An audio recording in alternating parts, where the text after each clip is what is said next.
Look at this here. Three stories, 20 minutes or less. Let's talk Kate Middleton, James Earl Jones, and Dawn Richards. Dawn Richard? I think she likes to say it's Dawn Richard now. Let's talk about it, y'all. What's good, everybody? Welcome and welcome back to the channel. I'm Tammy. This is Tammy Talks, where I break down TV shows, both scripted and reality, interjecting my own thoughts, opinions, and theories into each and every recap. We're going to dip into some pop culture and current events in this video. Three stories in 20 minutes or less. Let's talk about it, y'all. If you haven't already, subscribe, like, comment. All right. So let's start with Kate Middleton. Now, y'all know I have been following the Kate Middleton saga for quite some time, right? So we all remember the whole thing. Where is Kate Middleton? We hadn't seen her for months. The palace was releasing AI videos and pictures, passing off as it was her. We thought that she was unalive. We thought that she had gone on to glory, and we didn't know what the palace was trying to cover up. They came out and said, oh, Kate has just been exploring with graphic design.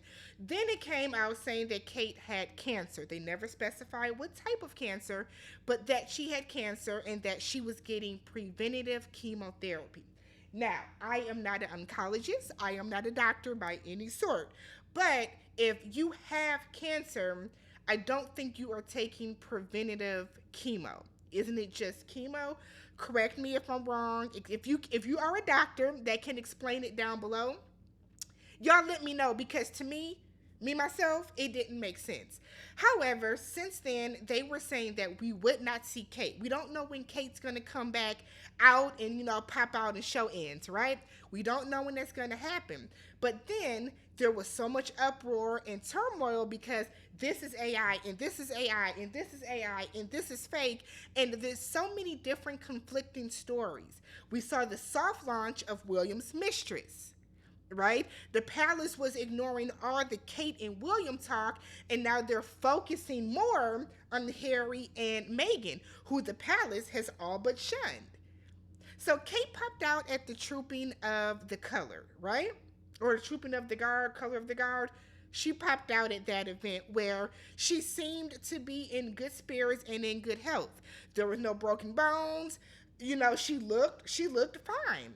Interacting with her children, waving to their subjects. It looked good, right? But then after that, they were like, oh, we may not see Kate for the foreseeable future.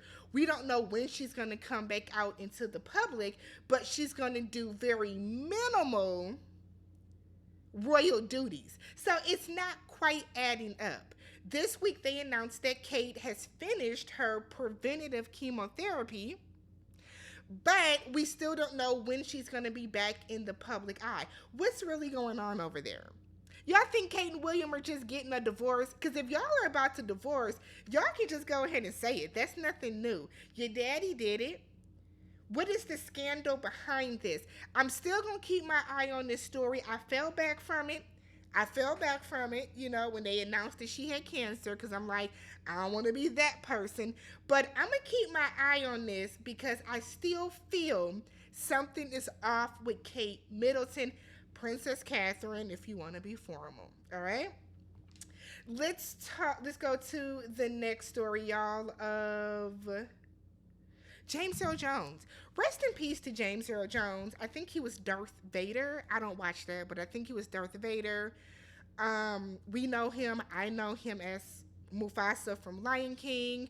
He was also in Coming to America and a host of other movies and TV shows and industry type dealings. Now, I know someone's going to come in the comments and say he didn't like black women.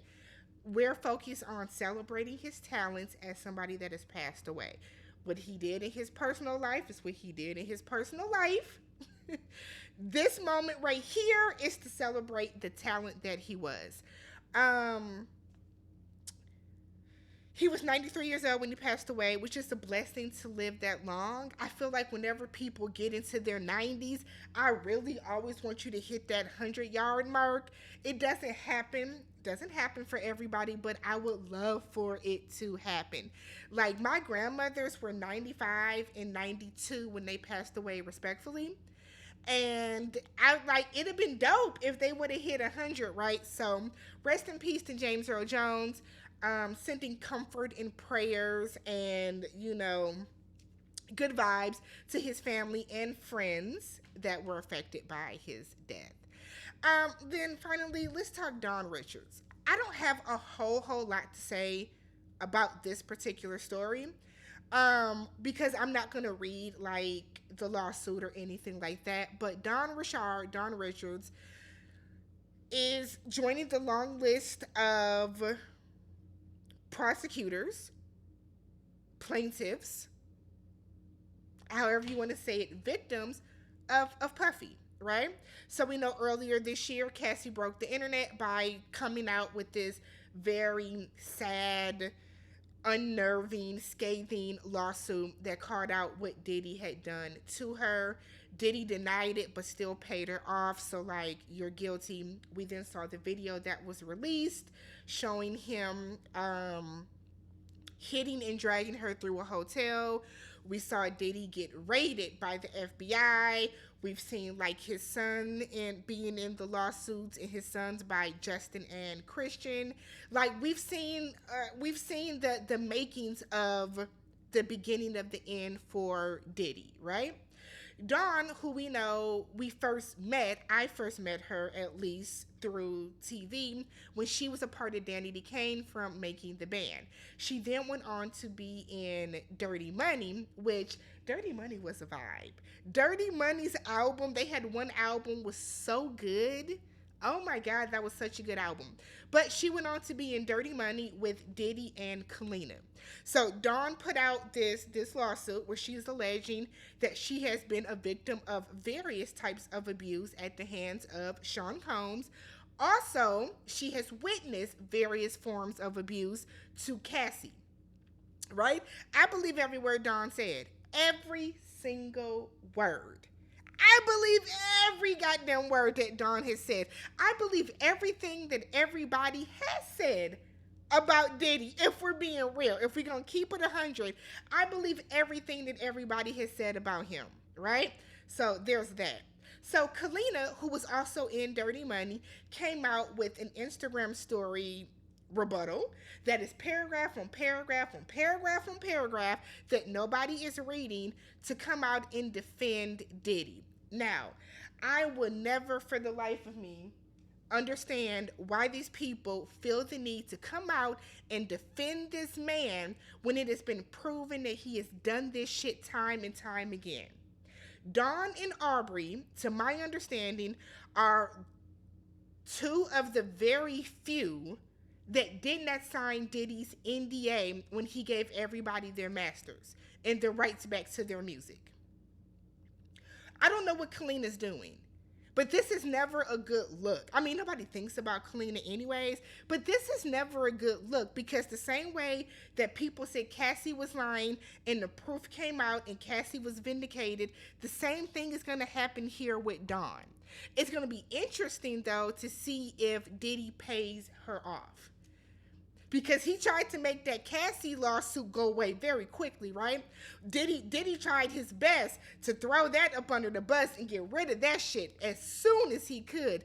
But this, I want to see if Diddy's going to be able to keep doing this. Because after Dawn, there's going to be somebody else. There's going to be somebody else that's going to come out, probably Aubrey, because Aubrey is chomping at the bit.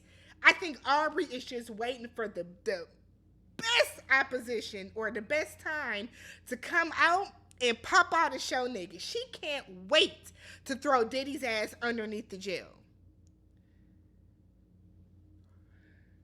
I interviewed Dawn back when TammyTalks was a blog.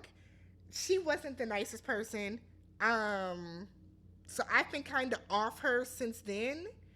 But I believe every word. I believe every word that she said. This is going to be interesting. I'm going to keep following this as well because I want to see how this ends. I want to see if there is going to be video proof that pops up. I want to see if there's going to be more eyewitness testimony. I want to see if Diddy is going to try to pay her off to make this go away because at some point you're going to run out of money. So then we have Christian Combs who pops up and it's like, my dad is innocent. He didn't do any of that. Christian, with all due respect, when Dawn was in Danity Kane and in Dirty Money, you were a child. You don't know what the hell your father has been doing when you were 5 years old. You don't know. You don't know. And the fact that you are even so loud about this when you have been named in his last lawsuit about how you were doing a lot of things that are inappropriate and all but illegal and can be considered as abuse is crazy. Go shut the hell up and sit down somewhere. Why even implicate yourself in this way? But let me know what you guys thought about this down below. Like I said, I'm not going to read the lawsuit on here, but leave your thoughts and your comments down below on all three of these stories. Oh, we did it in less than 11 minutes. I will catch you guys in the next one. Peace.